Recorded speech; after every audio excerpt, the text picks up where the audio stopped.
welcome to another episode of Kill James Bond. I am November Kelly. I am joined, as always, by my friends Abigail Thorne and Devon. Hello, vroom vroom. What's up? And Cowabunga. Sorry.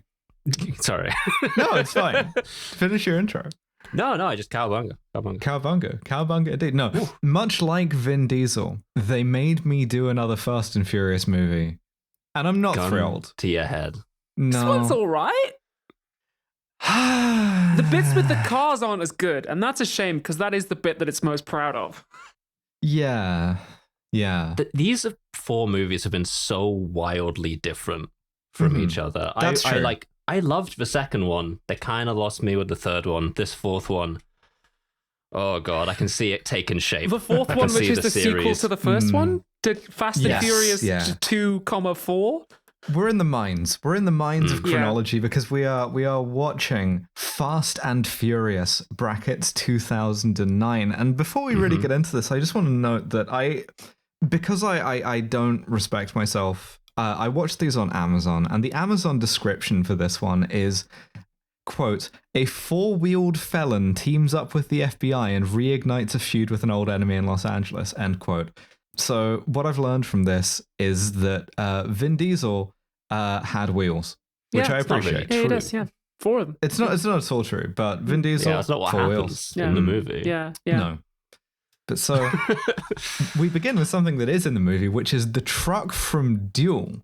Yeah. Yes, the trucker, the Carmen's mortal enemy. Yeah, we open up with the beautiful trucker. The Don family is back. They're doing fucking truck heist again. All right, we're back with the Dons. This is bread and butter stuff to them. You know, they go out absolutely. and they fight the truckers every day of their lives. They and the steal truckers sex fight back. asses. Yes, they do. We're in the Dominican Republic, and Dominican Republic Toretto and all of his crew are chasing down this big truck that's towing what do you call these containers?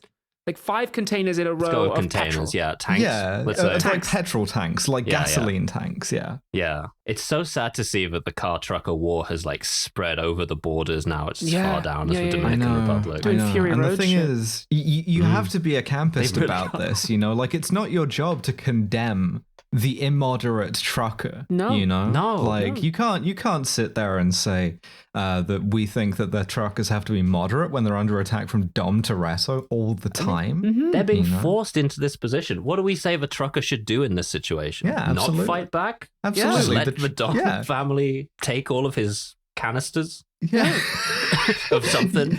And his iguana? You have an absolute He's trying right. to do he's trying to do Wages of Fear shit, and the family are on his ass like mosquitoes. You have an absolute right to vehicular self-defense. And so when the 3 cars... Howl's moving castle doctrine. Thank you. Yes. So when the heist team roll up on him, this trucker, he clutches in one hand his beloved pet iguana, and in the other his gun, and he does not hesitate to let that shit bark, which I appreciate very much. I really love that they show the trucker, this beautiful Dominican trucker. He's got his iguana. We see him feed the iguana, and then in the second shot we see that he has a hood ornament of an iguana on his truck. One of the tracking shots. You've got to be getting theming bonuses in your life. You have to. Yeah. Also included in the heist crew, Michelle Rodriguez and Dominic Toretto are still dating. I choose to believe Michelle Rodriguez is the same character from The Assignment. This is Frank the Hitman. This is what he did after he was force femmed. And I also choose to believe that Vin Diesel knows all of that and is completely cool with it. I think so. Oh, absolutely. I think we can be clear about that. I've written down that I think it's very heartwarming that the sort of the nucleus of this found family is an obviously lavender marriage. Yeah. Good for them. It's nice. Yeah, it's nice. Yeah. Don't get attached. Yeah. Don't get too attached. So the way that this works is Michelle Rodriguez is deposited from Vin Diesel's car onto the back of one of the trailers. Yeah, she jumps on. And then she climbs over a bunch of them and then freezes the couplings? The knuckle, the thing coupling that connects the trailer to the tractor with liquid nitrogen, and then hits it with a hammer to shatter it, right? Who's the guy picking up the first lot? Motherfucking Han is here. Han is here. That's right. This is the eponymous back when we used to roll together. that Han was into American muscle cars during from Tokyo Drift. So this is before Tokyo Drift, but after the first two. Yes. I think. Yeah. We're gonna end up writing ourselves into a corner with the chronology, right? Because what they realized with Tokyo Drift was that Han was too good to let go. Yeah, I love this weird groomer. This guy, we gotta keep him in the movies. So in order to preserve keeping the groomer in the movies, they have to keep compressing more and more movies into the space between Fast and Furious and Tokyo Drift, right? So this will get worse. At the moment, Han just has the kind of like dyed hair Irishman de-aging thing going on. He does, yeah. And again, don't get attached because he's barely in this. He's in this for one heist. Yeah. He's here to execute it perfectly because the way the heist works is that they like drive backwards behind the two that Letty have let loose and like connects up and then takes that away. Cool. Yeah. Pretty cool. Yeah. Pretty cool system. Right. Like cool. Yeah. fun Special. visuals. All right. They're against the clock on this one because in like X number of kilometers, the truck will hit a big downhill grade, which will make it impossible for them to do the heist for reasons that are not clear to me. And so Han, he does this maneuver perfectly. And then, as Michelle Rodriguez is like freezing the thing again for the second team, which is two guys who bicker in Spanish to do the same thing, the trucker decides he is going to like let it buck, right? And start shooting. He becomes hostile. Fights back. He wrecks their shit. Yeah. His dot on the minimap turns red. Yeah. Yeah. It's like, oh, fuck. Yeah, you get the truckers theme starts playing, and then it's like really, really intense. Like, you've lost influence with the trucker faction. Respect amongst the trucker faction. For your actions, you've become vilified by the trucker faction. This is kind of the Irishman again, right? But so Letty Michelle Rodriguez, she drops the hammer and is like imperiled. Yeah, she ends up stuck on like a leaking gas canister. Yeah. Once the other two guys manage to get their canisters away, and she's like stuck on it. And then Vin Diesel has to like drive after them. My notes say the cowardly trucker abandons his truck, thus becoming a normal guy. Yeah, he does because go down with your truck, brother. They hit the like big downhill grade, and despite the fact that he's carrying way less weight on account of the Found Family gang having stolen it, his brakes work less well. Yeah, you'd think he would have noticed that there'd be some change in the speed of the truck when two of the canisters were taken away. But and so the downhill grade culminates in like a turn that the truck, I guess, can't make for reasons that are how he would have gotten around this at the best of times. Yeah, he looks at this turn and he's like, I will abandon my truck and my code of honor and even my very identity. And so he goes Joe out. mode. Yeah, absolutely. The truckless iguanid dipshit jumps off the truck and rolls away, losing my respect to him instantly. He'll be back in Fast and Furious 19. Hope so. When you put that iguana truck ornament on there, you're saying, this is my truck. That's you should true. go down with that thing. You should be willing to die for that hood ornament. It does really look like he lands on the iguana. It really does, yeah. Just like squishing my beloved iguana immediately. He lost everything that day. He's coming back punished. He's coming back eye patch, big scar. Yeah. Like sort of second iguana, Hercules style hood made out of an iguana, very second small. meaner iguana, also with an eye patch. But so okay. So Dom rescues Letty at the last second, and then has to drive his car under the kind of pinwheeling, like flaming gasoline tank trailer. This is written by like a 6-year-old playing with toy cars. Yeah, unfortunately, there are computers involved in the production of this movie. It's a shame. It's a shame. There are a lot. It's too late. They do throw like a real truck full of gasoline down a hillside, which I appreciate, but there's a lot of CGI mixed in. And they get away. We then smash cut to the series' signature midriff. It's as bad as it's ever been, and I'm going to keep marking these movies down for using women as set dressing. We cut to midriffs, asses, people dancing. Like there's one woman who just has a Yeah, there's one woman who just has like a belt buckle that says pussy, which I guess is there in case you get lost. Like, oh, thanks, that's with it. I needed it like a labeled. Yeah. On one of us that would go fucking hard, ironic. But like on a cis woman, I'm just like, no, that's not kind of a flex to wear the pussy belt buckle and never get surgery.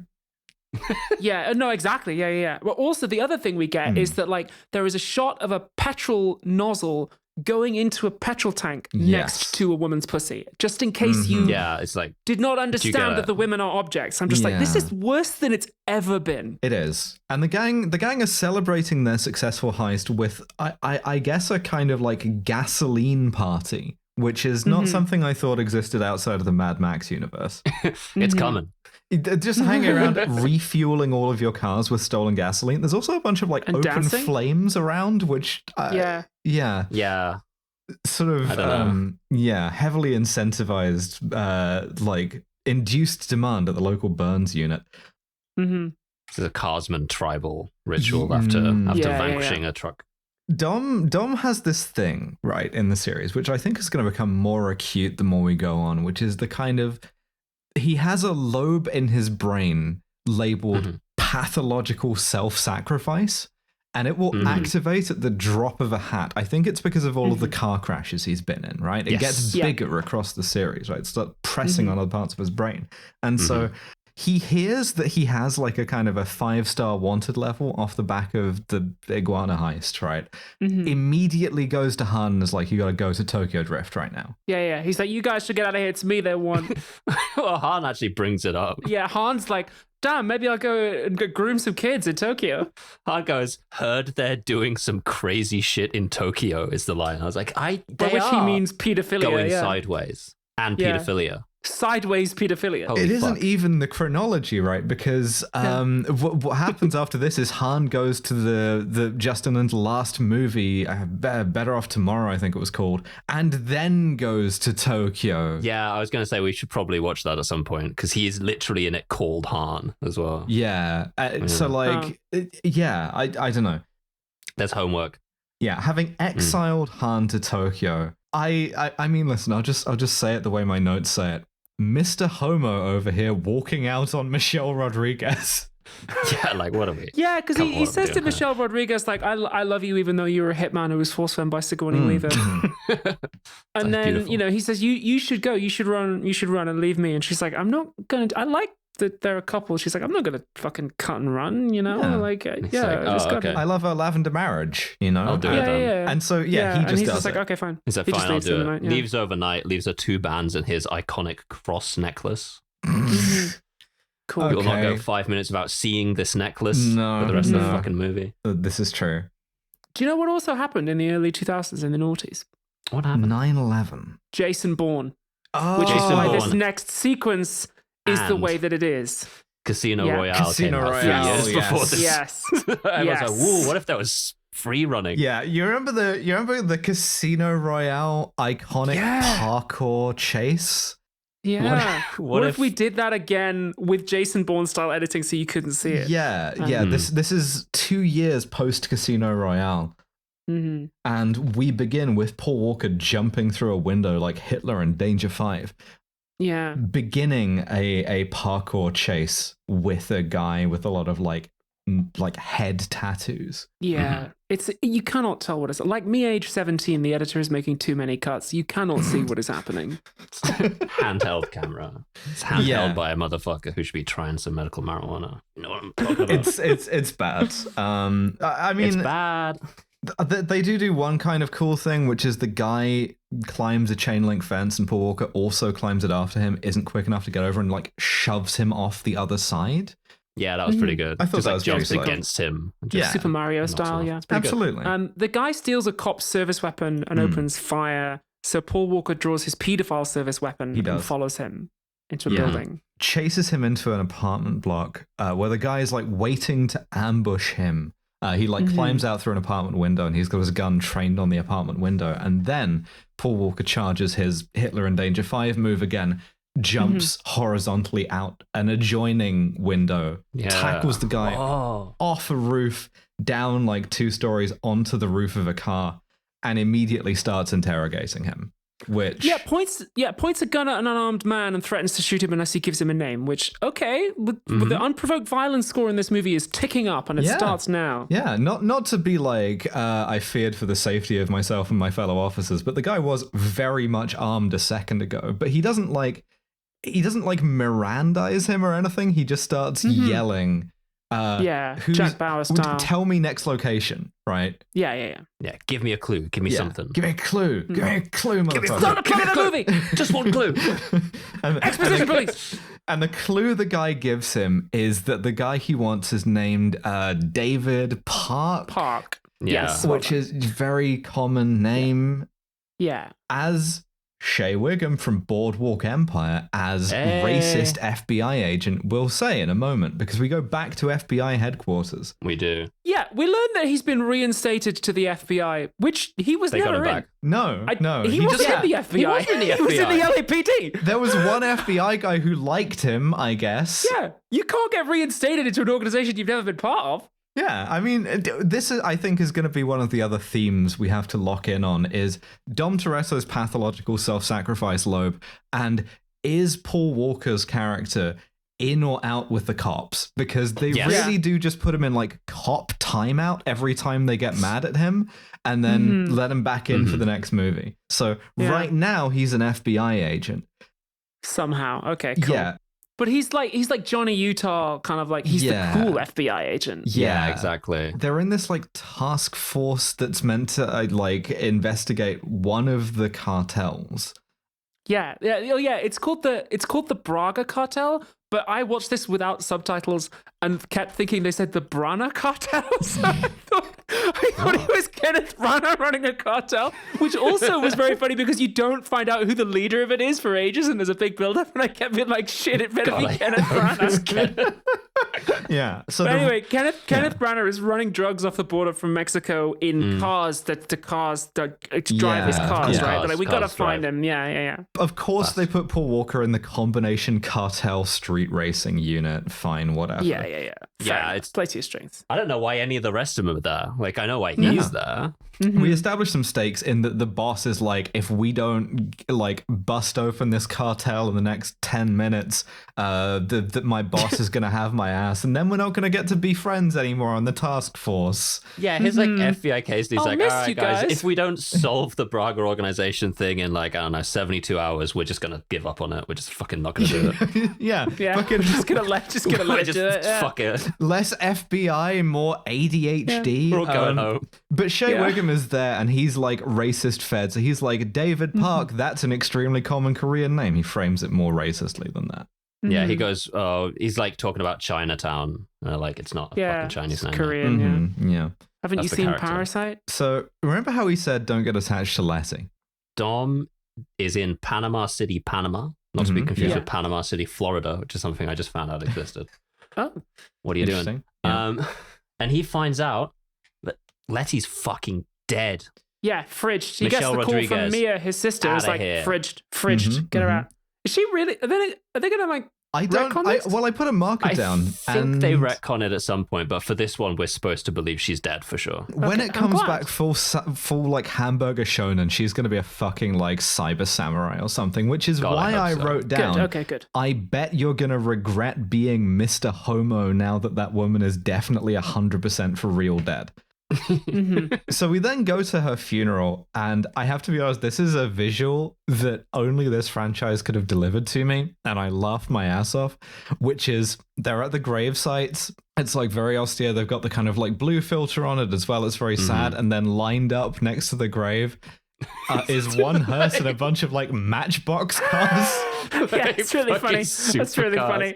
Just the fucking street racing cars in the like Need for Speed vinyl wraps. All just really good. up. Like all the black like hearse and things, and then just like bright magenta, bright yellow.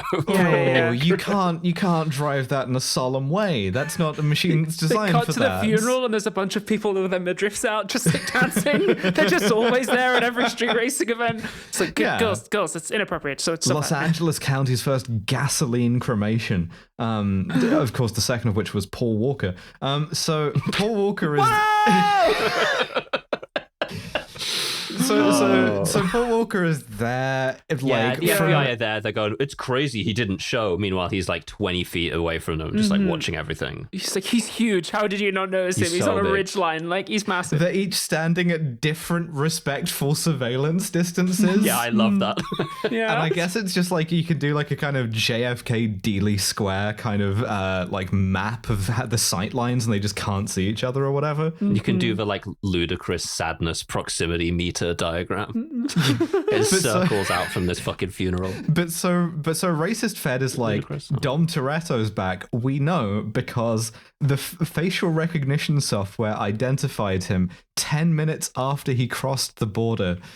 Which is a really funny... You better software, my brother. Yeah, really funny thing for the facial recognition software to do is to just be like, oh, sorry, that guy you just let through? No, he was wanted. It's like, don't you want that to happen at the border, ideally? Yeah, 2009, they hadn't perfected it yet. 2009, they were just like, gone through, whatever. It would be weird, right, following this, if a major plot point of the movie was how insanely secure the US border is. Like, that would be weird. Yeah, that would be sort of incongruous, really, wouldn't it? That would be some kind of like sin of the movie that we could make a kind of like ding, sort of a noise. Maybe. I don't know. But so Dom goes back home. Yeah, Mia's here, so fucking good luck. Good luck to her when the Carpedo's back on the scene. Yeah, we recall they used to have a thing. The Dodge Challenger, Dom's iconic car that we last saw get hit by a train. I should say it's a Dodge Charger. People are going to be so mad if we call it a Dodge. That's my one confession. This Dodge roll He's got a Dodge was all of some fucked kind. up by a train. The Dodge Dart is like not that fucked up for having been hit by a train, right? The Dodge Neon is looking pretty good. And the reason why... is that Letty was fixing up the Artful Dodger, waiting for Dom to come home. Yeah. Yeah, the Dodge Caravan was like, it's like in pretty good shape, and we know that it's her because, as well as Mia telling us so, Dom's iconic cross necklace is hanging from the rearview mirror. Yeah, it's really good. Mia shows Don his iconic Zundap and is like, it's got the huge great engine stuck out of the top. Really interestingly to me, the 3 air intake holes have BDS written on the flaps. Yes. And I refuse to learn if this is some kind of car bullshit. I've instead decided to believe that Don is a staunch supporter of BDS. Absolutely he is. That's why he won't fuck Gal Gadot later on. Absolutely. Real that pussy is BDS. Yeah. So we go back to the FBI for some more stakes, and the not Josh Brolin running the place is like, they're gonna shut us down. Fucking give me more clues. And Paul Walker notices that Letty was a known associate of Kenneth Branagh, so he's like, oh shit, maybe like Dom will be on the case too, right? And so Dom and Mia. Yeah, because they go to the crash site where Letty was killed, and then Dom uses the car force. Yeah, I have a few thoughts about this. Yeah, they head out to the murder scene, and Don holds down the right thumbstick to activate instinct vision. I wrote the exact same. I think we've been friends for several years at this stage. Yeah, I phrased it as press L1 to activate Toretto mode, but sure. That's really good. I phrased it as Dom does Caragorn shit. Right. I also described him as Dom Toretto road mage, right? Because he goes to the...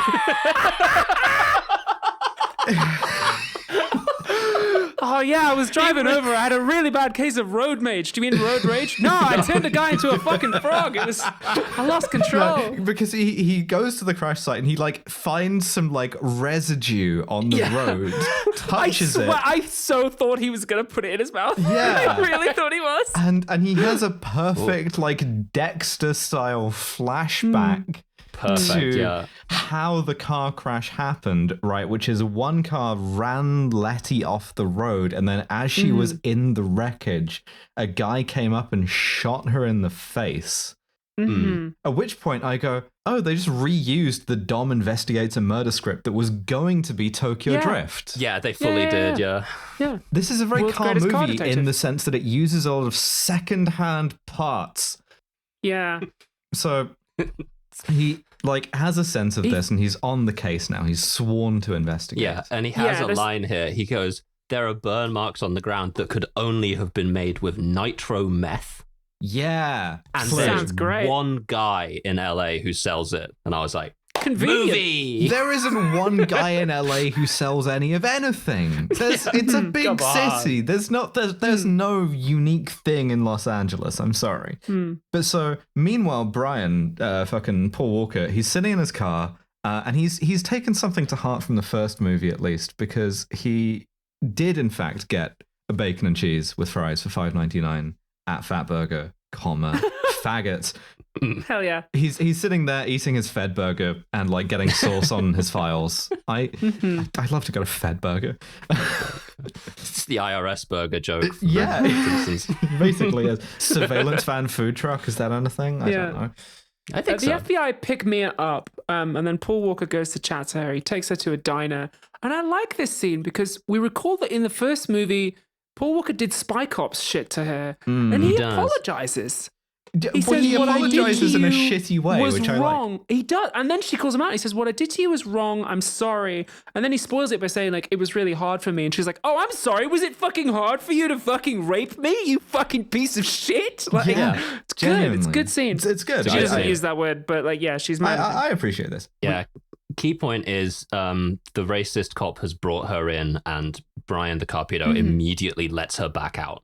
Yeah. Just like takes over and just lets her go. We also got a scene of Dom investigating because he goes to the one guy, right? He does, who sells the nitro meth. Cool Mr. Dom Nitro moment. Meth, And the guy's Spinning like, Dom. I don't respect you, right? So Dom uses an environmental thing where he pulls the guy out from under a car, and what he does is he tortures the guy with like functionally like a kind of a mock execution, right? He like does, lets an engine block on a hoist down like over the guy and catches it at the last second. And I'm just thinking about how that would go if he had fumbled it, of like misjudging your cool torture and crushing the guy's head just instantly. Just like your only lead go. splattered all over the hood of his car. You I guess take his check books his and get out financial of there, records. Yeah. That's Whoops. if you use violence inappropriately, you can then like you just really convenient pick the safe that in his the office. guy, The opportunity for this was highlighted in Toretto vision as well. I have to hold down X while it fills up. Really useful that the guy kept a comprehensive diary.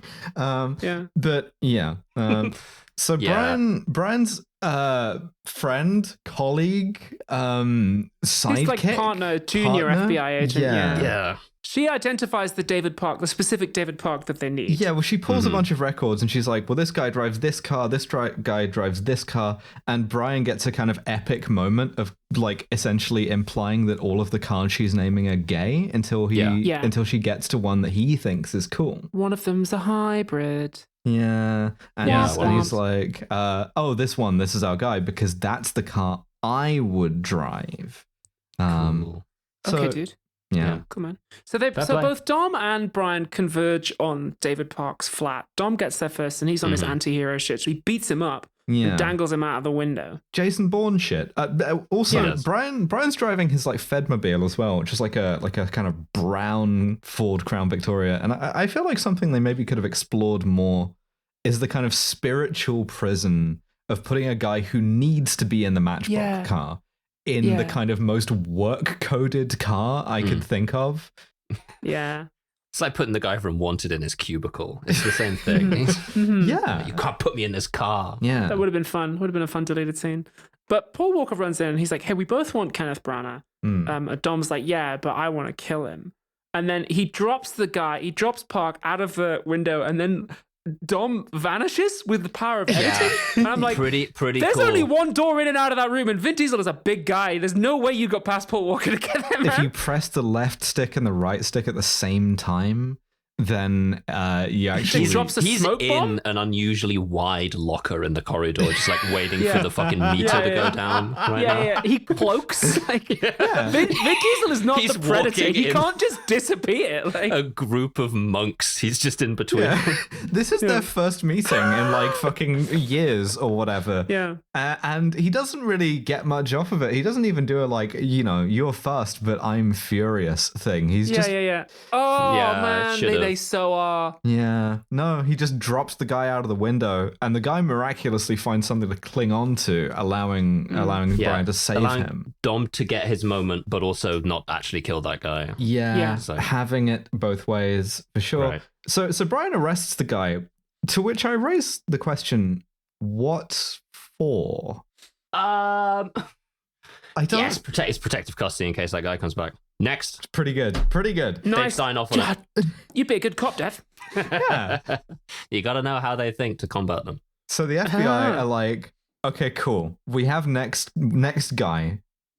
And from this, we know that what they're doing is there's going to be an illegal street race. Brian's fucking rubbing his hands in glee, right? Yeah, there's like, they obviously are going to make him do the illegal street race, and everyone in the room knows it. And he's like fist pumping. Yeah. Yeah. They're like, Ramon Campos, right? Braga's number 2 is about to hold a street race to fill an open slot in the gang. And you see the entire plot click into place. And you're like, all right. Yeah. Brilliant. Okay, boom. We get competing montages. Welcome to Race Wars. Yeah. Race Wars. This is more like race job interview is the thing. Like, so again, they did this one already in Too Fast, Too Furious. But so we get competing montages where Dom is like fixing up his car and Brian is fixing up his car. We get a lot of product placement shots of Castrol motor oil as well. Yeah, the Alan Partridge motor oil. I do kind of want to see Dom Toretto in the Alan Partridge Castrol jacket. Yeah. There you go. It's all mentally the sort of oil company from Lego to me, but it's all Octane. Octane, yeah. Absolutely. So of course Dom is planning on entering the race as well, so that he can join the gang and track down. That was why he was dangling the guy out of the window. The guy, as he's being dangled, is like, all I can do is like get you a slot in the race. And then he like drops him out of a window, and then that guy gets arrested. So I'm not sure where. Maybe he used his like one phone call to like get Dom a place in the thing. Yeah, Don's obviously Dom didn't really think this one through. Yeah, they attach a tracking device to Brian O'Connor's car, so you know that they're going to watch the race on a monitor and assume he's running at some point. Yep. Yeah. And they're like, don't go within 50 feet of a school. Well, no. And then we cut to the actual legs, asses race, which is legs, boots. Asses. Yeah, for sure. It's like boots and headlights. Yeah. I am then hit by a double tap drone strike in my civilian location because Gal Gadot is in this movie. Yes, she is. I've not been entirely honest with the two of you. I've unfortunately known this whole time that we've been waiting for Gal Gadot. And unfortunately, I did not know. She actually does show up. Unlike she does. She's looking alarmingly skinny. Like on a sort of like first shot, like look at her, I'm like, Jesus Christ, this woman is really skinny. This is the noughties. Yeah. Like, noughties beauty standards. Yeah, she is. I mean, especially because like used to seeing her as Wonder Woman and obviously being a bit more muscular. But I guess being an IDF fitness instructor doesn't tell you much about dieting. But so she doesn't even do anything at this point. She's just there. Do anything. Yeah. And then we get our interview with Ramon Campos, the Braga's number 2, who is a real sentence with one Spanish word in it, motherfucker. Right? Oh, si, senor. Yes. We know this type of guy. We've seen him before. Of course we do. Yeah. And he's like, I'm intimidating. And Dom's like, I'm not intimidated by you. It's like, I'm intimidating, cabron. And then there's also this other guy there, Phoenix. Yeah. Yes. Phoenix is also here, and he's like, I'm a minor antagonist. And Dom's like, whatever. Okay. Cool. One of the other racers, a guy called Dwight. Yeah. Like Dwight's energy. Dwight has a good energy. Dwight refers to Dwight's self in the third person, and has sort of like a lot of women around him. Pronouns Dwight. Dwight. 3 women. I mean, Dwight is looking kind of eggish to me. Maybe, yeah. But in any case, right, they set up for the race, and the deal with the race is something that was new in 2009 was a sat-nav. Oh, was it? That's why this is there. Yeah. Huh. We get the preposterously That's hilarious. The preposterously epic sat-nav with the like graphics. The sexy ladies that pop up in the sat-nav. Oh my god, this is so cool that they thought this was so cool that they made like a cool version of the sat-nav with a sexy voice that rocks. Yeah. And the idea is you have to follow this route, so it's like point to point. The first one there gets the job. Yeah. Again, they did this one already.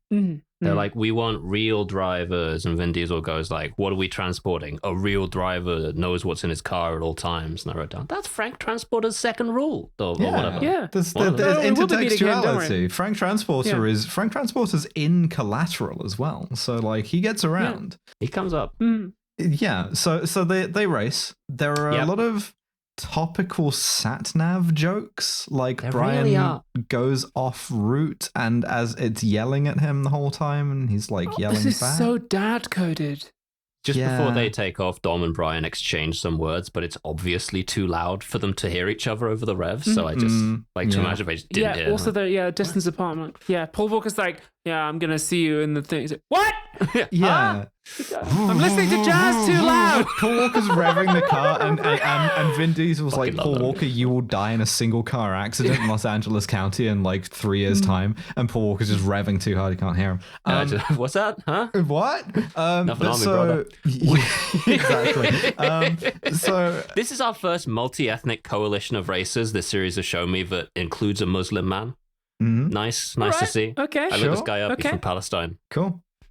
Musa Quraish. Vin Diesel's giving him a high five. Yeah, exactly. I gotta talk about, like, because just narrating the plot of the movie doesn't really sell the experience here. This is where the editing starts to get really difficult to watch. Yes, like, this is a kind of like hostile environment. It's like having the kind of like like teenager repelling noise that like shops in the UK have.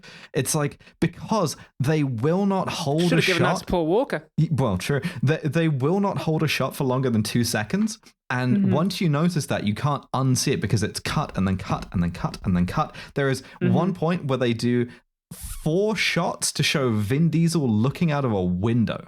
It is unwatchable. It's got green grass disease. Yeah. Yeah. It's really, really like difficult to watch. But so they're racing towards the thing. Paul Walker. One of those 2-second shots is Paul Walker's back, so his fucking fuck-ass Converse are back in the goddamn movie. Yeah. Protagonist code More shoes. shots of his Converse pushing pedals.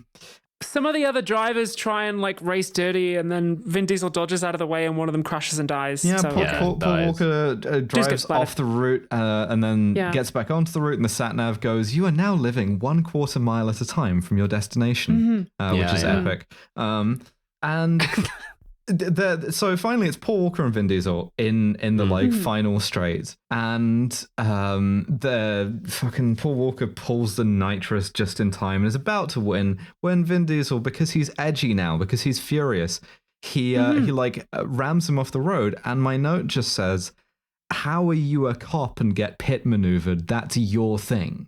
Yeah, it's fucking crazy. Like, Dom uses his nitro, and Brian's like, too soon, Dom, and hits his, and then slightly overtakes him. Dom just pits him and goes like, still a buster.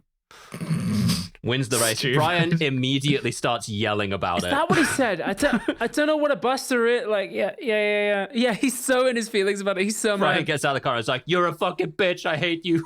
You cheated at the illegal street race. And the other two are dead, motherfucker. Do you hear yourself? Yeah. He made me crash my car. Mods.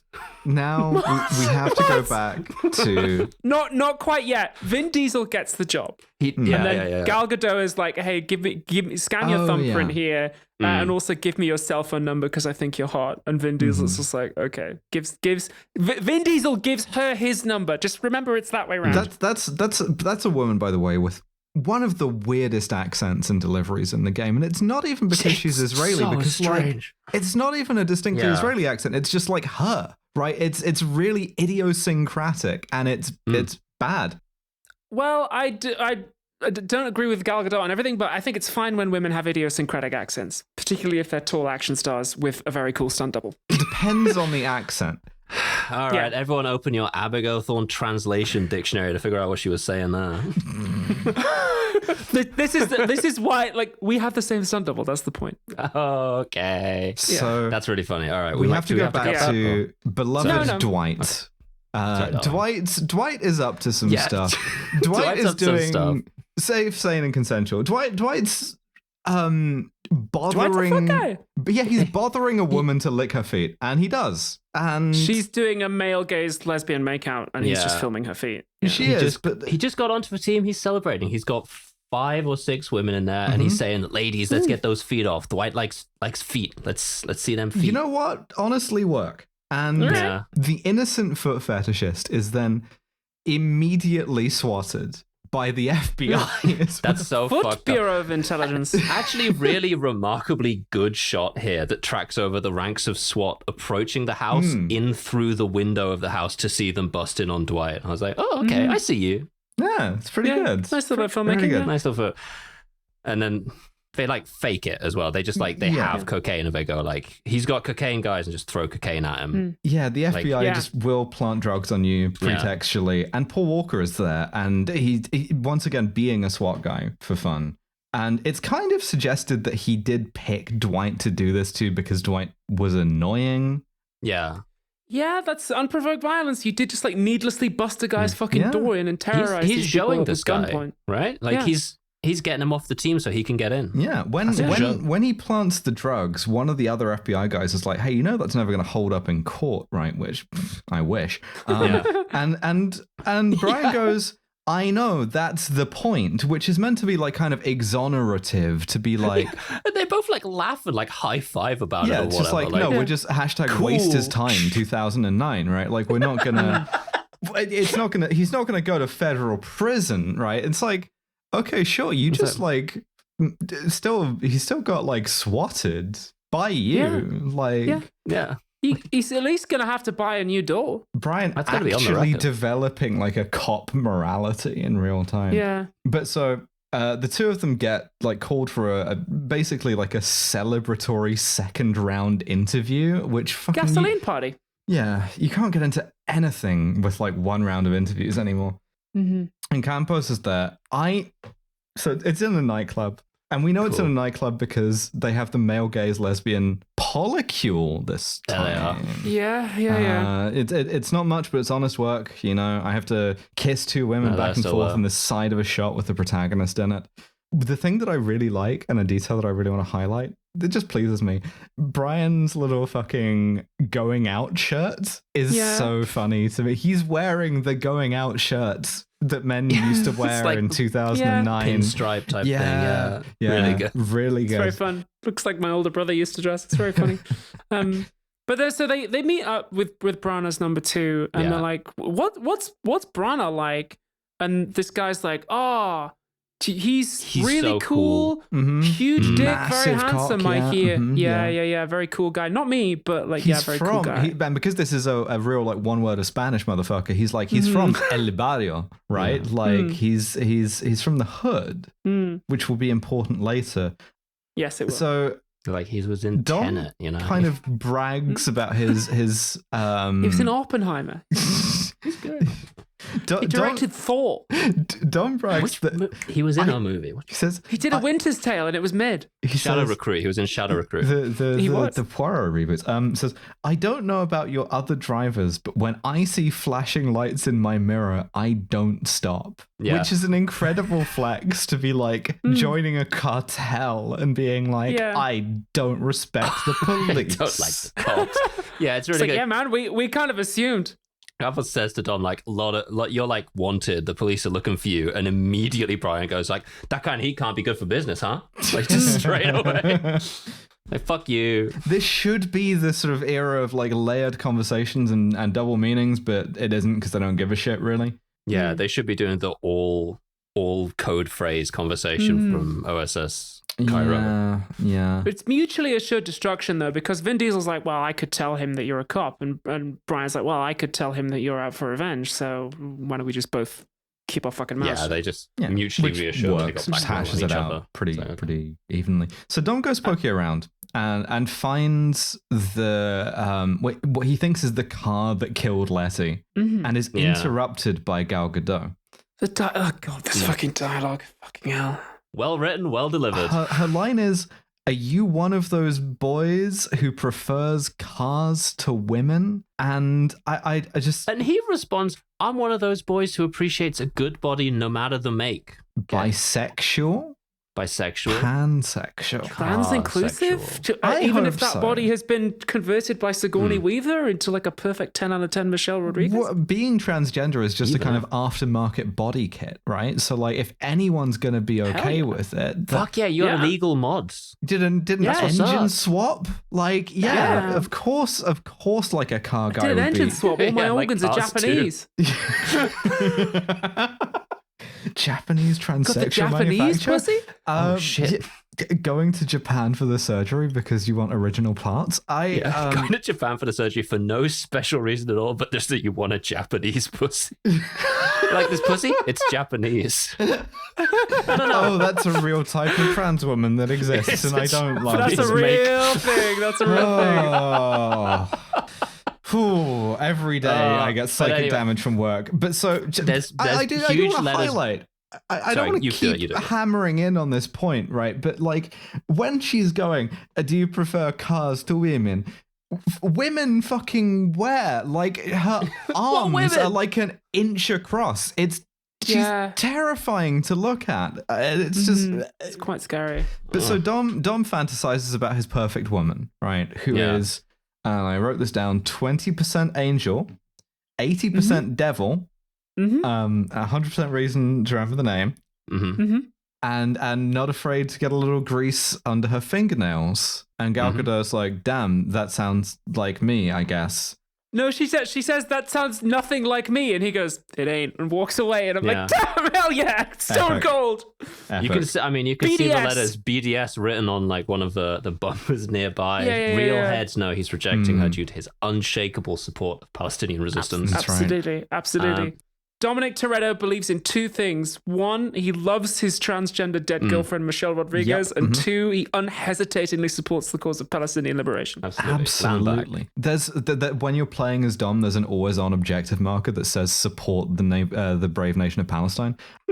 So, and Free it's Palestine. It's just like a little You can marker. collect like special collectibles that are like spinning Palestinian flags. Dom you will collects never them. 100% Dom Toretto until you free Palestine. But doing the fucking car building montage on a bunch of paragliders. Just kidding. The fucking hang gliders. So giving them like sick metallic bodywork. Like, yeah, just like, putting decals on it. He's just huge intake valves. So the other upshot of this scene is because they both get hired. Episode art is Dom Toretto with like a Palestinian flag pin. The hang gliders thing is going to really pay off when we get to the world is not enough. No notes in like 5 years time. Anyway, that'll be really funny. My point is the upshot of this scene is that Campos gives them both pages, right? And is like, now you're in the cartel. When your pager goes, you have to do it, or we, the cartel, are going to be really mad at you and put you on a performance improvement plan. So Brian goes back to the FBI, and then while they're talking about this, his pager goes off. The pager has like GPS in it, right? It has the sat nav. Yeah. You would hope, maybe, and this is another like kind of sin of the movie, I would say, that if you were a sort of self-respecting cartel, maybe you would notice that when you paged the guy, the pager was in the FBI field office. Damn, that's crazy. Where is he? What's he doing there? Interesting. Moving on. Yeah, that's a good point. So they drive to this meeting point, and when this they get is really there, good. Yeah, they're like scanning all the cars for bugs. And Brian's got a bug in the car, the tracking device. And so he's just sitting in the car trying to look unsuspicious while he's like finger fucking the center console to try and get this thing out of it and drop it in a can of Monster Energy. Yeah, really good. And obviously immediately the tracker goes off, so everyone in FBI HQ is like, he's fucking flipped on us, it's over. God damn it. Yeah. They transport them in trucks overnight, and then they go to Mexico. I don't know why I wrote down God, Gal Gadot fucking sucks, lol. I don't remember what she does. I don't She's fully just kind of remember. here. She's the one who like gives them the assignment, and she's like, "Welcome to Mexico, gentlemen." Yeah, except she doesn't say it like that. She says it you'll like be running drugs across the border. Phoenix, like, Phoenix, who drives the car that killed Letty, is also going to be there. Dom Toretto's like, hell yeah. Yeah, he's like working his way up. So like basically the deal is the US border is extremely surveilled, right? In 2009. And like, there's a border wall, there's cameras, there's all of this shit.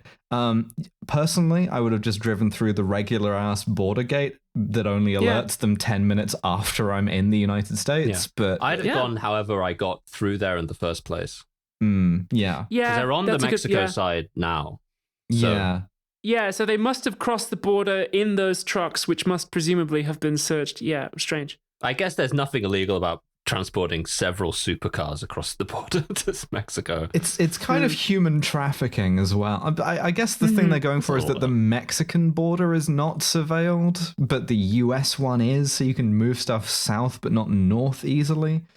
Well, that's certainly true of guns. Yeah. I mean, it helps if you're the ATF, I think. Anyway, the deal is they got to do some epic car shit, right? They got to blast these cars across a salt flat into a hidden tunnel within a certain time, or the Border Patrol, which is 100% does a real and valuable job of defending the US border from Dominic Toretto, I guess, is on them, right? Yeah, they do this thing where like the Border Patrol are chasing them, but also the Border Patrol can't really be like villainous, and so they just kind of like evade them, and then the scene ends, and it's like, okay, I guess they made it. The thing is, we see a bunch of border surveillance stuff that's extremely fast and active, right? As if the border isn't mostly like boring. I don't know. This is weird. It's weird. It's a weird place to set your thing. It's a weird thing to do with it. I kind of half expected Dom to be drifting past the Hezbollah prayer mats from Sicario 2. Like it's just kind of. Yeah, they're like, as you know, the US-Mexico border is one long, thin mountain range with salt flats on either side. Yeah, and it's like it kind of isn't. It's sort of flat. There's no basically. like political valence to the US-Mexico border beyond the fact that it's got a lot of surveillance, which it has for basically plot reasons. And like you think about the number of people who die trying to cross it, it's sort of like doing like Brian fucking drifting the Honda around the killing fields. It's like really grim. Yeah, unusual. Yeah. So they drive into the hidden tunnel. Should have just ramped the Rio Grande in a fucking Dodge Charger. I think if you do that, they should give you US citizenship. They should let you. Like, in mid-air. That's a very American thing to do. Yeah, absolutely. But so they race into this like hidden tunnel that I guess the cartel has built. Yeah. Which is full of obstacles. It implies it might be an ex-mining thing, but there's no like tracks or anything. It's like a mine dirt level road. Yeah. But what the hell are you mining? America? Like it just goes entirely horizontally. Crypto? Yeah, that's where they get it. I guess it is a drug tunnel, because what the fuck else would the purpose be? Which they've then filled with a bunch of like rickety supports and like obstacles and stuff. Yeah, some like Indiana Jones ride shit, like skeletons are popping out going woo, and it's like also there's animatronic pirates in there as well. It's also like really complex inside as well. It's not just a straight line. It's like there's turns and oh boy, I hope they get more than one use out of this. So they race all the way through. It looks like a fucking PS2 cutscene. It sounds it's fucking stupid. And end up in America where they meet Phoenix. Yeah, and the vibe is like, we are now going to kill all of you. Yeah, this is crazy, right? Phoenix is genuinely like, okay, so you're going to be thrilled about the next phase of this plan, right? Which is we hire a bunch of street racers in the US, take them to Mexico, get them to transport the drugs from Mexico to the US through our secret tunnel, and then kill them. Yeah, this is basically my only note. It's like, is this efficient? Just disposable street racer. And this is what happened to Letty. She didn't like fuck up or whatever. She just was part of the machine that kills street racers. The other neat thing about Marcus Phoenix here is that he has a like hammer and sickle neck tattoo. Yeah. What the fuck is going on here? What is that supposed to mean? I found an interview with the actor playing him where he says that Justin Lin referenced Mike Tyson having a tattoo of Mao, which doesn't fucking explain anything. So, I don't know. Ardent communist Marcus Phoenix, whose deal, I guess, is strict campist, trafficking heroin into America to weaken America because I hate America and it's the global hegemon. Like, fair play. Okay, sure, all right. I guess. Sure, buddy. This is Laz Alonso, by the way, is playing Phoenix. He's good in Jarhead. He's in The Boys. Yeah. Jarhead, a movie that also has Lucas Black in it, which will really jump scare you if you've just watched Tokyo Drift before you see it. But so Dom has set an ambush by opening his tank of nitrous and hitting his like car cigarette lighter. So the car is now a bomb. And as he confronts Marcus Phoenix, the car blows up, right? With some distance, the cigarette lighter is such an awesome thing. It's just such a cool way of solving that problem. It's just like, what if this metal just got super hot and you just kind of like poked it to the... And you just touched it really close to your face, just while you were driving, you know? Really, really stupid. Anyway, he distracts Phoenix by the experience of going, only pussies run nitro meth. And then it explodes. Yeah. So where'd you buy that nitro meth? The one guy in Los Angeles who sells it? Yeah. I spoke to him earlier. There is a gunfight. A gunfight occurs. So shit. Because it's Act 2. No one dies, but like Brian and Dom escape together in a Hummer full of heroin. $60 million of heroin. Selling drugs. There's at one point where they talk about this Braga guy, and they say he's moved more heroin than El Chapo or something. It was Escobar, right? And it's like, I think that's pretty easy, right? Like he was kind of a cocaine guy. This is true. Yeah. Either way. But so they go back to Dom's, right? Because they stashed the Hummer in like an impound lot, because that's one of Brian's like cop tricks, right? Yeah. It's good. He's like, they'll never check their own impound lot. Yeah, it's pretty good. Useful tip if you're ever a corrupt cop, I guess. Yeah. But then they go back to Dom's garage. My favorite fucking product placement shot in the whole franchise so far, right, is we realize Dom's been shot, right, because he's been trailing blood. He gets shot once and he like barely responds in the gunfight. You see him get shot. He like turns round as if he's been like flicked in the earlobes. Yeah. And so like Mia has to like tend his wound, and this scene is framed on each side at the sort of 1/3 point by 2 Coronas, like 2 bottles of Corona. Really funny. Like framing the thing. It's the only thing Dom Toretto drinks as well. They partake in the great USian peace ritual of Chinese takeout Latin music and shooting the shit. And like Dom starts eating, and Mia's like, "You gotta say grace," and like he punctuates it by taking a long sip of Corona before he says grace. It's like, God's beer. I gotta fucking get some Corona. Saying grace witnessed by an overflowing Corona. Yeah. So at this point, he finds Letty's phone. This is good. But first, as he's going through Letty's old stuff, Paul Walker tells Mia that he learned about having principles, having a code from Dom in the first movie. It's like, you learned that from a guy who very explicitly had no code. Yeah. And just lived his life a quarter mile at a time. That's the code, is not having a code. And family. What? I guess so. He says to Mia that he let him go at the end of the first movie because at that moment I respected him more than I did myself. And I'm like, that's reasonable. He just flipped that car and landed it. That's fucking sick. No, I'd have made it's amazing. And you're a cop. Yeah, you were right. Like, I get it. You were right. No, for you're sure. a fucking cop. So. Yeah, you shouldn't have self-esteem. You should respect this guy more, right? Like, And this guy is a huge supporter of BDS as well. Like, this is a moral titan we're talking about. I think so. I think so. But we do have to articulate this within the sort of framework of American filmmaking, where it's like all American morality, and I don't mean to generalize too broadly, but every single American believes this, right? Is if I had to summarize what every American thinks, it's a sort of article entitled "What Embezzling $50,000 from My GoFundMe Taught Me About Forgiving Myself." Full fucking force.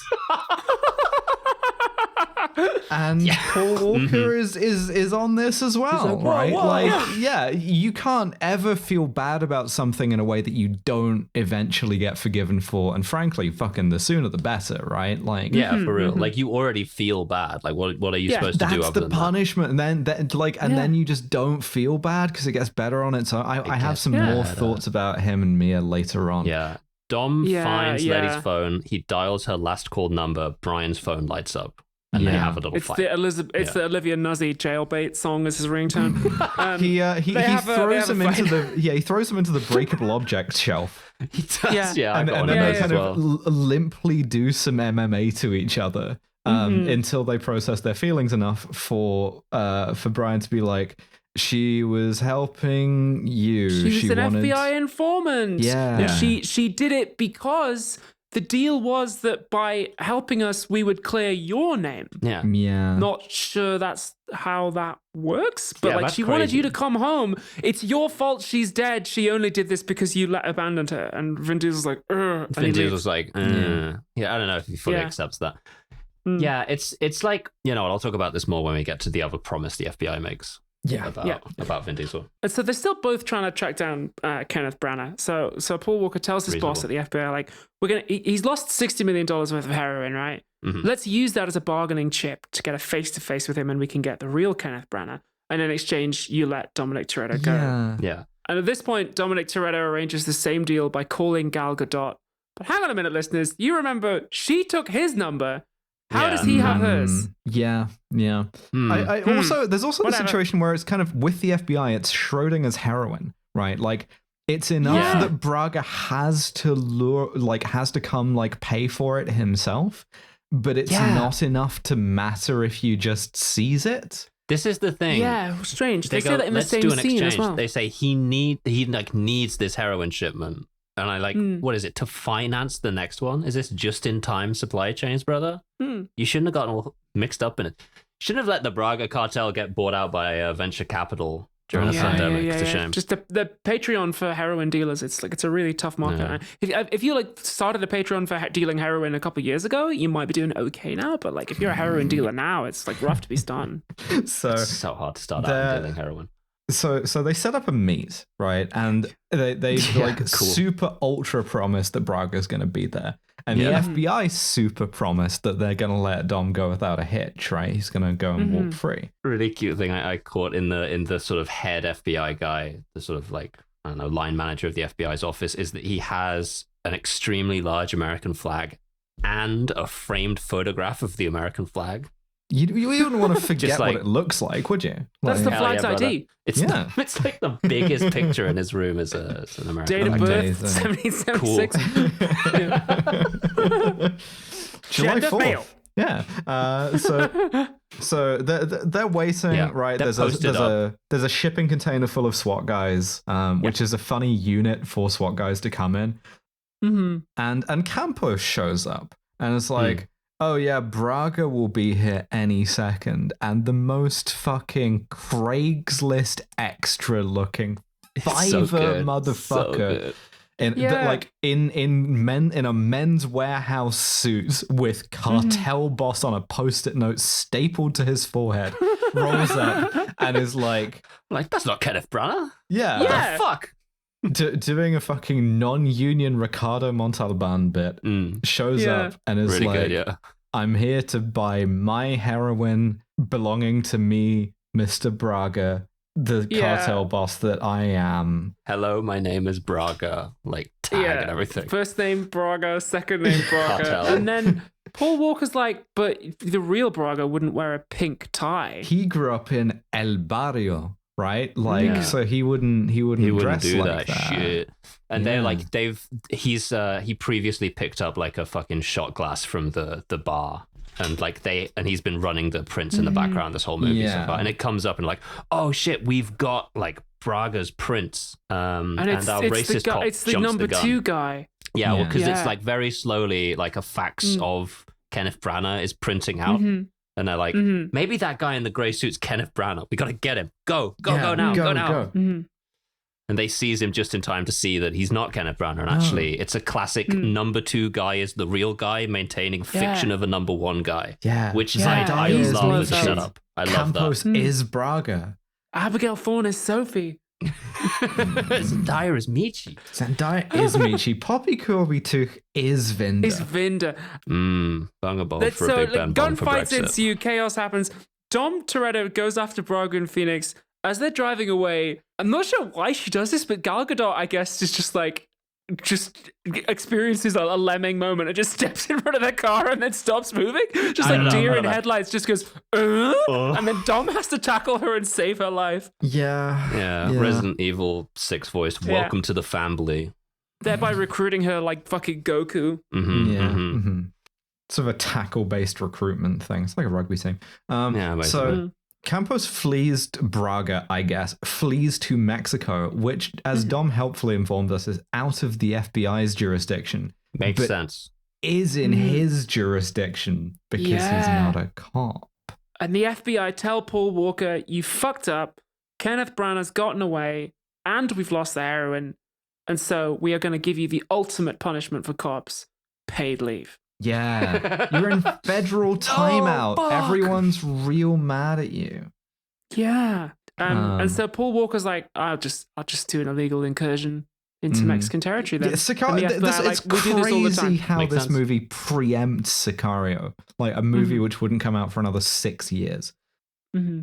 But I guess just all border stuff kind of tends towards the same thing. Yeah. So yeah, this is where I wrote down the Gal Gadot BDS air scoop joke. Oh, not yet, because first they go to Dom's place. And Paul Walker comes by and he's like, well, first of all, you're in the most obvious place the FBI would be looking for you, so I'm not sure why you're here. But I'll come with you even though it's a suicide mission. Mia is here. And then they kiss and have sex. This is the bit this is the embezzling from a GoFundMe bit, right? Because like as you recall from when we did the Shiver Baby episode, right? You know that I am a lifelong adherent of the never get over your ex principle, right? However, it gets really toxic if what you attach that to is this conviction that the movie has that you can literally always get back together without you making any effort other than going, I kind of feel bad, because of the plot contrivances. Hey, I'm sorry. She's like, oh, you're sorry? Okay, fair enough. Sorry, I didn't realize that you were sorry. And I know that these are films for children, right? Or grown children, but like... adult children. I think maybe... These are films for adult sons. Yeah, in the same way that like no one ever stays dead, right? No relationship is ever broken forever. Right. And no one ever has to live with anything as interesting as regret for very long, you know, because you just keep waiting. And that's for the next movie to fix it. And that's what living your life a quarter mile at a time is about. And that's why these are like ethically terrible movies. Right. Like there's nothing ever really sticks. There's no real lasting consequences, even at the end of this film, as we'll see. Absolutely. Also, another weird thing, Vin Diesel presumably has to like hang out in the garage and listen to Paul Walker fuck his sister. Yeah, because he's there before and he's there afterwards. Yeah, so he's working on his iconic, like, I don't know, Lotus, whatever it was. He's working on his iconic Dodge. Yeah, he's just putting a full Kafir vinyl wrap on that the whole time, trying to scrape all of the like air bubbles off of it, listening to. He's listening to one of those Macklemore songs that he put thrust inside his sister. Listen. What a picture you just painted. I like to think of myself as a sort of an artist. Yeah, as a wordsmith. Yeah. They go to Mexico. Yellow filter radicalized him firmly on. Here we go, baby. The sun, it's slightly it's different. They're in LA. They're like two fucking arc seconds north of the border. I know. Like, and it's like normal, but you go past that wall. Yellow. So because Gal Gadot is like in the family now. She's in the family now, yeah. Tips off Dom about where Braga is. And where Braga is, Braga is going to church. She kisses him too. Yeah, he's going to church to bribe God, which is a really funny thing to do. My man That's is so cool. Just found out about American this guy. Move. Yeah, I'll try bribing him. The thing is, because it's Mexico and because it's like aggressively Catholic, it's more like pre-Reformation than anything else. Yeah, it's like you used to be able to do that. Yeah, I'd like it was easy. one holdall's worth of drug money indulgence, please, Father. Right? Yeah, just rolling up to a church with like a fucking huge sack of money, being like, "I expect I'll be forgiven." Yeah, and weirdly, we do see the priest go like, "Yeah, okay." He seems a little uncomfortable with it, but he does. He like gives him a blessing. So Fast and Furious, weirdly, sort of not entirely pulling its punches on the Catholic Church for some reason. Yeah, weird for them to catch strays at like minute 75 of the fourth movie. Strange. I mean, I think this is representative of something that's very important to the Fast and Furious movies, if never actually discussed, which is Vin Diesel losing his touch with God. because it was firm in the first movie, and by this one, but it wasn't. He's got his shotgun out in a church. You know, go ahead. Sorry, it wasn't firm in the first movie because in the first movie, when they said grace, it was not an explicitly Christian grace. It was just to the spirit of cars. This grace, this time they say it is an explicitly Christian one. Oh, maybe he's finding his way back then. Maybe that's the core of this. Yeah. Well, we'll see. We'll watch the next one and see.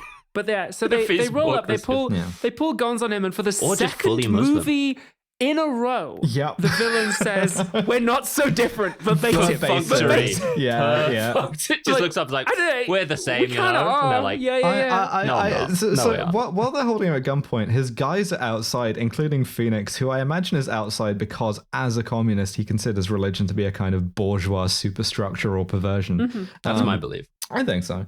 Yeah, he stood out though. Yeah, but Dom's gonna kill him in church, and Brian's like, no.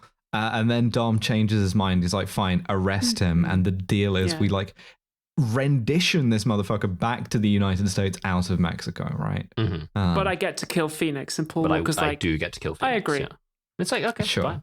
Yeah, go for it. The chase begins. Everybody leaps into their extremely motorsport cars. I love the cartel guys who get up from a cockfight, racist to show this, in my opinion, directly into a like. I don't remember the name of the motorsport, but it was in fucking Dirt and Dirt 2, the like off-road pickup trucks one of those. Oh yeah, Christ. Yeah. I mean, my only note here is I'd love to get scrambled sometime, right? You just sat around with the boys playing cards and it's like, just go, everyone get in the cars.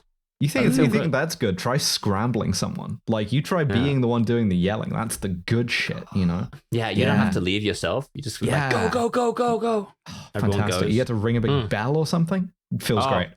Mine would say now this is pod racing. Can't see. Yeah. That's because they do the tunnel thing again instead of doing a different action sequence. They just do the tunnel thing again. And also, I'm like, you've missed an opportunity here because this is the moment that you have them be in big trouble. You establish some, like, in your final action sequence, you have to have a moment where it looks like the bad guy is going to win. And this is the moment where you establish some tension, but then through the choices that your characters have made, i.e. recruiting Gal Gadot and being merciful, they win because she should come back and save them. And she just doesn't. She's just not in the movie anymore. I'm like, yeah. It's bad. And the other problem is, like, as cool an idea as the tunnels are, it is downright impossible to film. And it's hard to see anything. What the fuck is going on at all. Yeah. It looks terrible. I think at one point Dom presses triangle twice in rapid succession to jump to another guy's car. Yeah, but like from Just Cause. I think my note for this in terms of like how difficult this is to watch is I described it as feeling like the opposite of ADHD meds.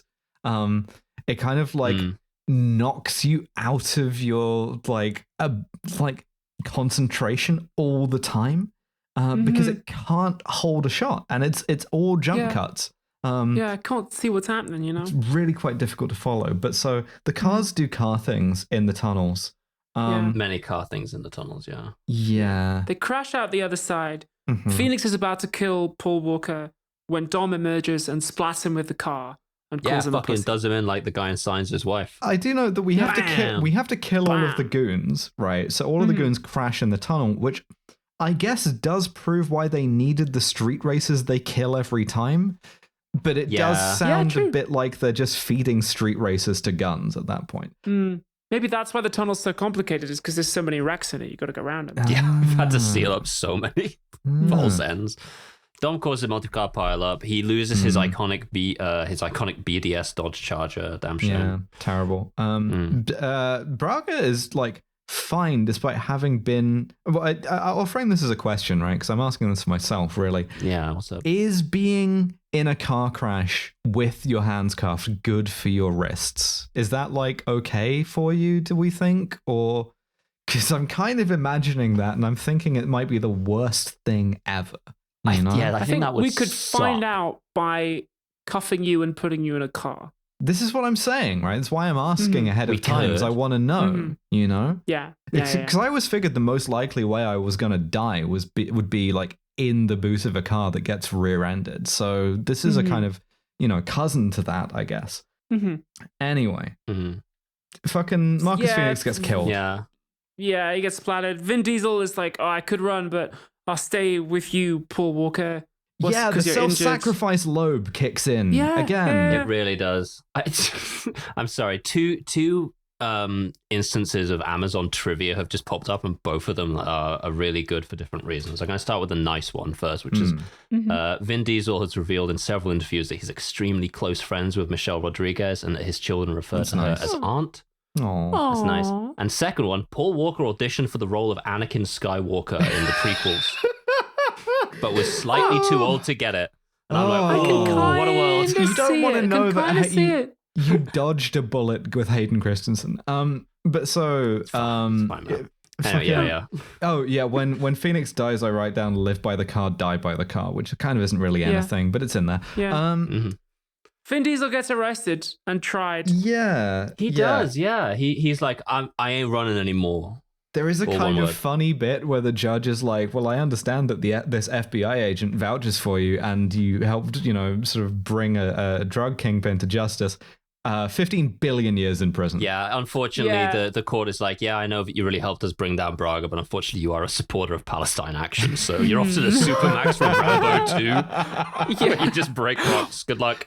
Also, another thing is when he's like standing there in his orange jumpsuit, the orange jumpsuit has been like tailored. It's snatched. They've clearly like tailored it to Vin Diesel's body. He looks great. Awesome It's not like a baggy like thing that's just like a one size fits all that they gave him. Like they've clearly they've tailored that and made him look great. So awesome. They sentence him to 99 million years in prison. He's like, take these chains off and say it again, right? And then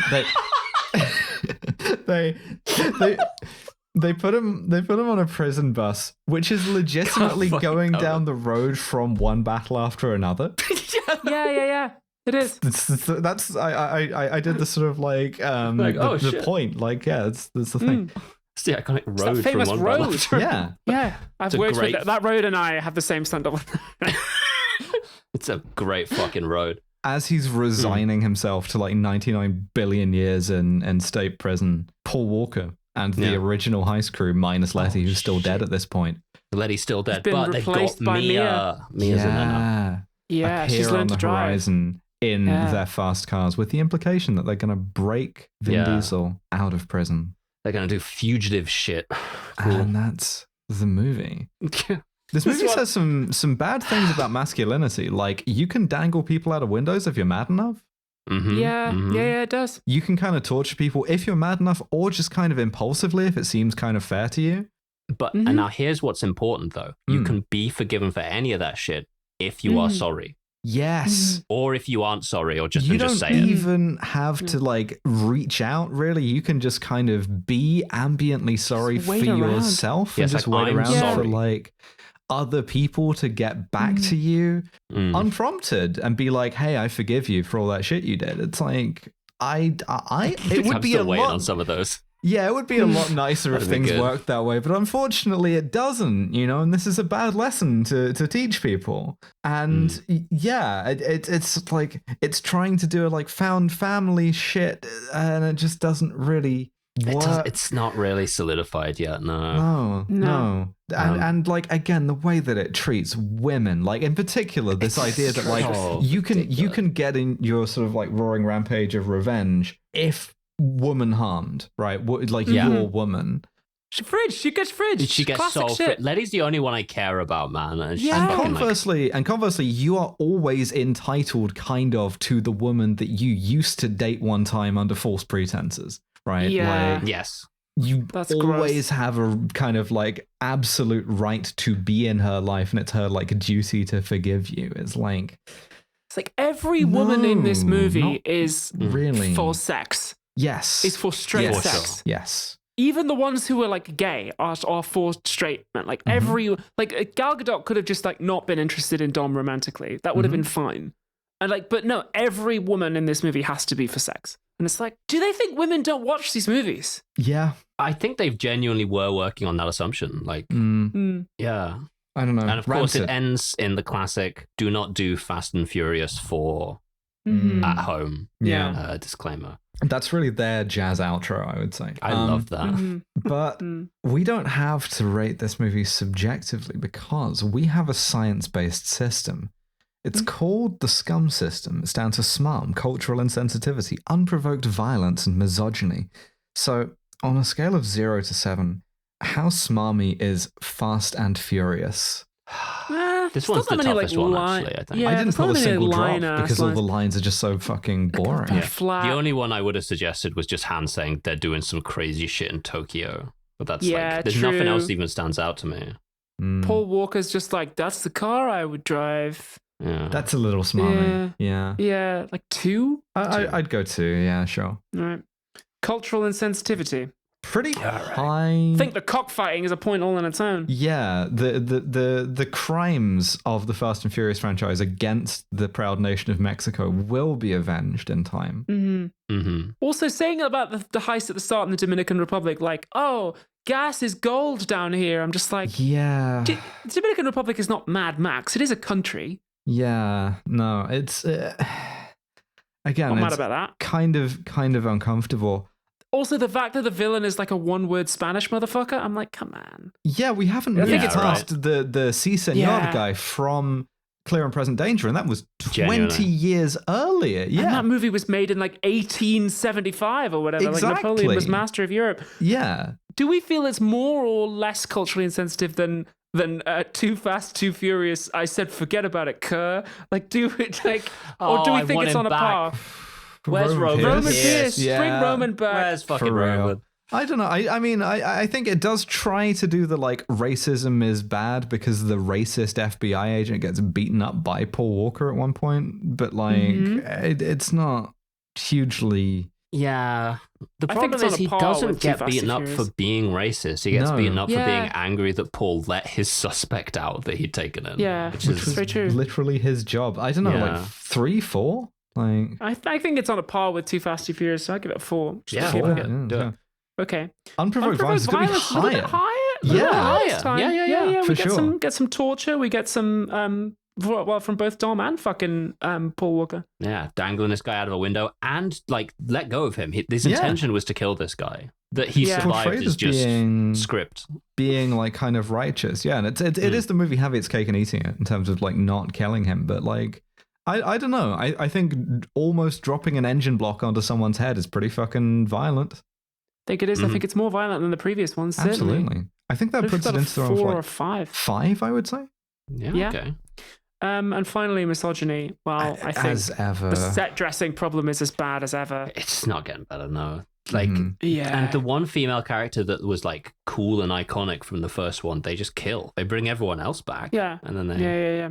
I really want to like hit it quite hard for the way that they treat Mia, right? In the sense of like sheer kind of sexual and romantic entitlement. There is, it's unconscionable, right? So I think we're in the punitive zone, certainly. Yeah, absolutely. Is it better or worse than Tokyo Drift, which had pedophilia? Hard to rank that. Like 8 or 9, basically, you know? It's a different direction. I would say 8, I guess. Yeah. I think I agree. Yeah. That gives it a total score of 19, which is the worst one so far. It's worse than Too Fast, Too Furious. They are getting worse, sadly. The climatic direction is worse. Yeah. No, no awards on this one as well because it was just a fount of mediocrity. This one, none of the henchmen did anything special. Like, not even Phoenix was really that interesting. No, I mean, I always appreciate the like hammer and sickle tattoo. To me, that's wonderful. But like, they're no Ernesto. No, absolutely not. My high point. Yeah. Goon. He owned so many Kronsteins as well. We didn't even get any technical Kronsteins. Nobody attacks the driver of the vehicle they're in. No. Fucked up. Awful. How do you fail that? So that means that the next one in the series is Fast 5. Yes. Which, I believe the movie's called Fast 5. It is called Fast 5. Yeah, it's literally called that. And then amazing. Yeah. We have 1, 2, 3, 4, 5, 6, 7... 7 more of these. 7 more of these. Yeah, there are 11 movies. Before this movie, there was like a prequel short film called Los Bandoleros. I just want to tell you, not worth watching, not interesting. Yes. We don't do short films. Who gives a fuck? I think if I'm not making any more work for myself, given how many of these there are. So on that basis, isn't Fast Forever coming out as well? Yeah, 2028. Oh, okay. So we got some time. Live show, 2028 live show. Yeah, genuinely live show. Every new movie that comes out, we're live showing for sure. That's true. That is true. When Denis Villeneuve's Bond comes out, Godspeed to him. We'll give that a go. Thank you so much for listening. We have a Patreon. If you want to subscribe to the Patreon, you can listen to the bonus episodes. Now, next bonus episode is going to be, I believe, Duel. Yeah. Yes. Hell yeah. We're going to be talking about trucks some more on truck season. Hell yeah. So subscribe to that, and we will see you next time. Bye, everyone. Bye. Bye.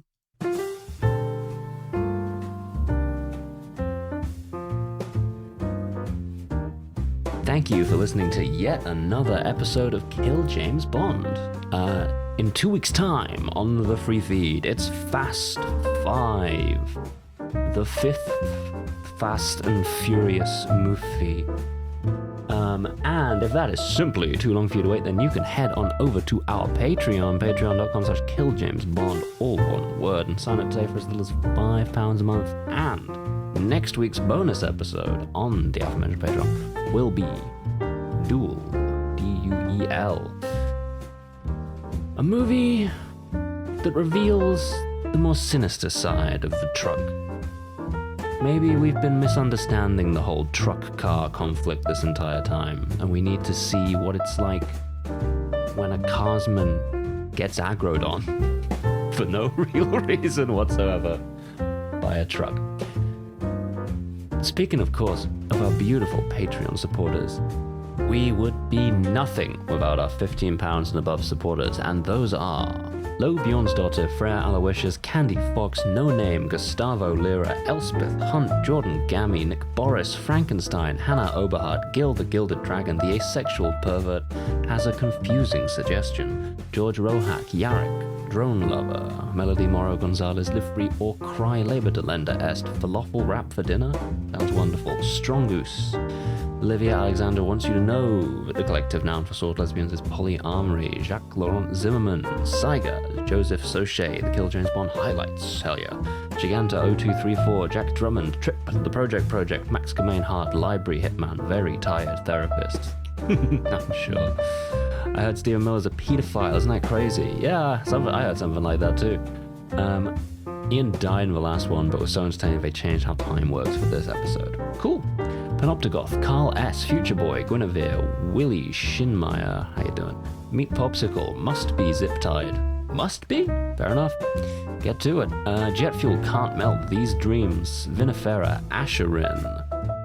Lionel Johnson Can Deep Strike My Deployment Zone, Cosmic Parking Lot, Chelsea Rose, Connor John Fort, K Maybe OK, Rhododendron, Molly Power Slider, Ashley, Danielle, Athena V, Dr. Mrs. The Gay Rat, The People's Pillow Princess, My Best Friend, Parasocial Butterfly, Lady Houndstooth, Joyous Uwu, Liz Rossi. I refuse to let this podcast be used as a sort of numbers station. Claire. That wasn't to you, Claire. You're just next in the list. Kakoden, Maid Victoria Roth turned in her badge and laptop. Vita Braver, 623, Chris Roth, Robert Nero, In Heat, and I'm Not Apologizing. Claire Baker, Penile Sparing Vaginoplasty. Staz, Some Sort of Silly Car Goes Vroom Vroom. It's Okay to Hope. Arizona Frog Strangler, Saturday's Claire, Silly Vixen, Fast Andrew Rubius. Very nice. Daddy Da. I'll do that one. I'll do that for you, sweetie. Gender Swap Podcast, Anhedonia, Science Daddy, Ray, Finn Ross, Chimp with a Sword, Krista Swisher, Daniel, Britain, April, Planned Obsolescent Lesbian, Commander Freddy, Anya Shenanigans, Clairvoyance, Clarification, Rope Trick, John 2089, Lady Ariane, Casquatch, Isopod Gal, Triple D, The Force Femming of Xander Cage. Nice. You don't get many Xanders. You don't get many Xanders. You get a lot of Alexanders, but nobody really has the temerity to force the Xander when Alex is right there. Noblesse Oblahai, Wolfscott, Alex. As stated. Ooh, Alex, unfortunately you just became a punchline, and I didn't mean for that to happen, and neither did you. Liz and Ash at the University of Florida, Singshen, Obsidian Polymer, Carryhad, Abigail, Josh Simmons, Harriet McAvoy, Mistress Angela, Alis, Mega B, Robert Greensmith, Al Irving, Elite Erin, Magpie, sponsored by Toyota. Zoe Shepherd, Philippa is still catching up with KJB, The Duck Whisperer, Lauren Baston, Witch Hazel, Blunt Force Feminization, Bat, Turfs Eat Shit and Die Alone, Emily, Queen of Sloths, Talkative Tiger, Cassandra, Loz Pycock, Sonia's going through it right now. Yeah, baby. I think everybody's having a bad time right now. I hope you feel better soon, my darling. Charlotte with a D, Meryl is not a vampire and has so much love now. Ahmed Contempt and Valeria Beneficia Lurking, Lesbian, Bog Witch. Thank you all for your support. Kill James Bond is, as always, Devon and my two friends Abigail and November. Producer is the wonderful Miss Nate Bethay. Our podcast art is by John DeLuca. Our website is by Tom Allen, and I will see you next time.